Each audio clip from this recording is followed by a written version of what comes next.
Have you ever wondered why the blobfish is called the ugliest animal in the world and made fun of for its looks, when in reality it's not supposed to look like this at all? But why? Firstly, blobfish aren't built like normal fish. Instead of having a tough body and hard bones, they have a jelly-like skeleton and almost no muscles, making them very squishy and fragile, barely able to swim. But this is actually perfect. You see, blobfish live deep in the ocean, around 600 to over 1,000 meters down, where the pressure is 100 times stronger than the surface. So their soft bodies actually help, making them slightly less dense than water, allowing them to float above the seafloor, drifting around eating animals without wasting energy, and look like a completely normal fish. But this is where the problems begin. You see, fishermen use something called trawling nets, which are made to drag along the ocean floor to catch other deep-sea animals. But because these nets reach so far down, they often drag straight through the blobfish's environment and catch them by accident, pulling them hundreds of meters out of their natural habitat, where the pressure drops rapidly. Without strong bones and low amounts of muscle, it'll cause their bodies to lose shape. Face stretches and sags downwards, and body collapses into a droopy-looking blob,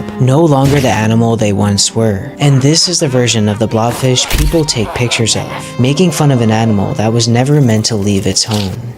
Did you know about this frog that basically freezes itself to death on purpose? It all begins in winter, where the species called the wood frog will, instead of protecting itself from the cold like normal animals, hide right on the surface, not underground, strangely letting itself freeze in the extreme temperature. Their body turns frozen solid, ice literally forming in their veins. Breathing and heartbeats stop, and becomes completely unresponsive. Any other animal would be dead at this point, but this frog has different plans. Inside its body, a surge of glucose floods its system, acting like a natural antifreeze, protecting its cells from dying, allowing it to stay frozen, essentially dead, for 7 to 8 months. And once winter is over, it simply thaws out, waking up like nothing happened.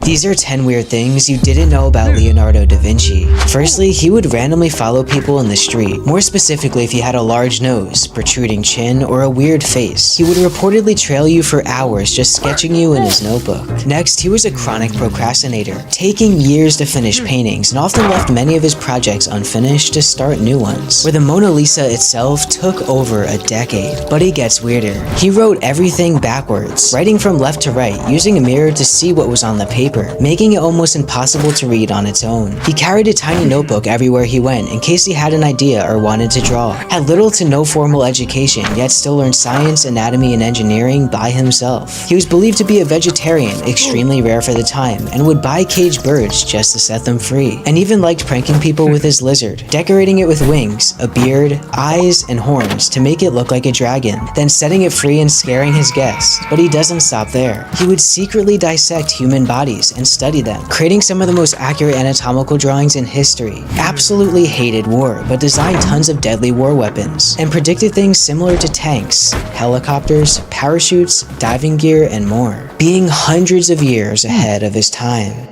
Jack the Ripper was far more disturbing than you thought, and was so horrifying he made entire cities afraid to sleep at night. But how is this possible? First reason, all of his murders happened in the same area. Each body was found within walking distance from each other, all killed inside of a small 1-mile radius, and was somehow never seen. But it gets more disturbing. He would hunt his victims at around midnight to 4 a.m., making him almost invisible, purposely attacking in dark or dimly lit areas, and would only last minutes, leaving before anyone could see him. And when the bodies were found, it wasn't just stabs. Some were left unrecognizable, cut open, or found with almost perfectly surgical cuts, missing organs. But he doesn't stop there. After every murder, letters claiming to be from Jack the Ripper would be sent to police and officials, mocking or describing the murder in graphic detail. One official even received a message with a piece of human kidney alongside. Even worse, he didn't wear a top hat or cape like it was said, but rather looked completely normal, meaning it could be anyone, which sent London into a full panic. People were terrified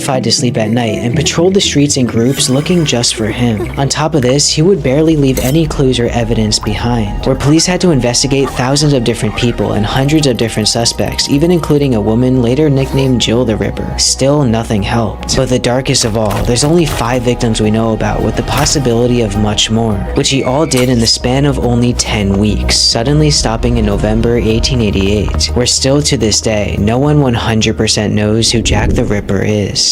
These are horrifying facts no one tells you about Mount Everest that only get worse. First off, dead bodies are used as landmarks. Over 330 people have died on Everest and around 200 bodies are still there, meaning you'll see people who died years ago almost perfectly preserved looking like they're still alive, helping climbers remember where they are or where not to go. But it gets darker. As you go up, the air can make you go insane. On Everest, the air is so thin it can lead to a disturbing condition called hypoxia, which starves your brain of oxygen, taking away your ability to think straight, make you hear voices or things that aren't there, take off important gear without realizing, or even walking off path never to be seen again. But it doesn't stop there, as your body will literally start to eat itself. If you manage to climb high enough, you'll reach an area called the death zone, where it's not just your mind anymore. The lack of oxygen makes your muscles become weak, can cause fluid to fill your lungs, non-stop headaches and nausea, your body can't heal, brain swelling, and at any moment you can collapse. And if you think you could be saved, there's no guarantee. When too high up, helicopters are unable to reach you, and rescuing is sometimes impossible, extremely exhausting, or can kill you, often forcing others to leave you behind to survive. But worst of all, it's estimated 50 to 60% of all deaths on Everest are on the way down, meaning even if you finally reach the top, there's no guarantee you'll make it back.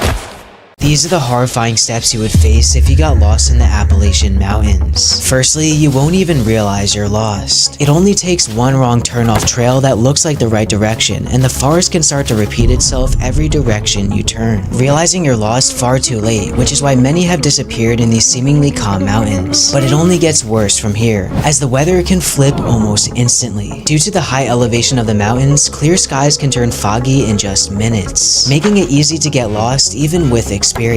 Then if you think screaming for help will save you, the trees and bushes will work against you, acting like a barrier, muffling screams or sounds you make, nearly impossible for people to hear you at a distance. Or if you want to call for help and open up a GPS, signal is unable to reach you here, leaving you on your own. Even creepier, these mountains are over 400 million years old, older than mammals, dinosaurs, and trees, not meant for humans like you, which you'll realize after seeing abandoned towns, mines, and old roads with no signs of life, just silence, causing your brain to start playing tricks on you. Many hikers report hearing voices, whistling, and a weird presence following them in this isolation, repeating all of this over and over as your body gets weaker, until eventually there's no trace you were ever here at all.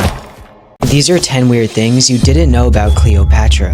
First off, she had a secret drinking club called the Inimitable Livers, hosting feasts or parties where everyone drank tons of alcohol, showed off luxury, and reportedly disguised as civilians wandering the streets plastered, pranking, or messing with random strangers. Next, Cleopatra loved to enter places dramatically. More specifically for important meetings, she would arrive on a massive decorated barge with purple sails, gold everywhere, dressed like a goddess, perfume or incense in the air, and had music playing. But it gets crazier. She was only about 18 when she became queen, turned into one of the most powerful and richest women in ancient history, spoke 9 different languages, and actually wasn't praised for her beauty, but more for her extreme intelligence, personality, and smooth voice that could apparently charm anyone. Even more insane, she married 2 of her younger brothers, but both later died after conflicts with her. She would test poison on prisoners to see which ones were the quickest, most painless, or didn't ruin your appearance. One time dissolved a pearl in her drink and chugged it for a bet, and even stuffed herself inside of a bundle of bedding to secretly meet with Julius Caesar and secure her throne. But the most insane, Cleopatra wasn't even Egyptian. She was Greek and was alive closer to the invention of the iPhone than the actual building of the pyramids. Did you know that emerald wasps are terrifying mind controllers and can hijack cockroaches' brains to walk to their own death? It all begins when an emerald wasp smells and spots a cockroach, tracking onto its movements and positioning itself for an ambush. Once you're in the perfect spot, it'll quickly fly in before you could even react, landing onto your body and stinging you in 2 precise areas. First into your thorax, which paralyzes your front legs, then specifically stinging you in the part of your brain that controls your instincts to escape.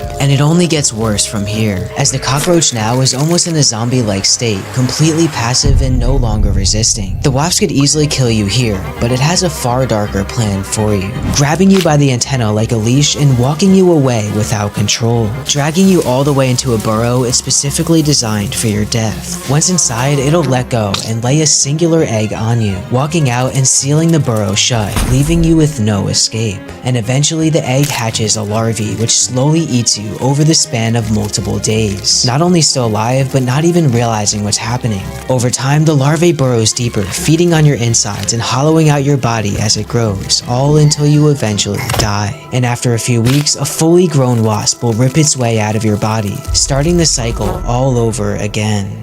These are 10 weird things you didn't know about Socrates. Firstly, he was considered extremely annoying, known to constantly walk around public and approaching random people in the street and intensely questioning their knowledge, often exposing them for being wrong, which made many people in Athens hate him. Next, he would sometimes turn into a statue. It's reported Socrates would randomly freeze, standing in place for multiple hours, all throughout day and night just thinking, where crowds of people and even soldiers would form around him, simply watching. But he gets weirder. He was almost always barefoot, even in winter, wore the same basic clothes every day, and didn't care about money at all, often refusing to take payments and lived extremely cheap. Not even working a job for the last 2 decades of his life, spending all of his time debating philosophy. And he doesn't stop there. He would publicly humiliate powerful politicians in debates so often that he began drawing in crowds and gaining tons of influence, becoming such a problem that he was eventually jailed and sentenced to execution for supposedly corrupting the youth. But the most insane is that Socrates could have escaped.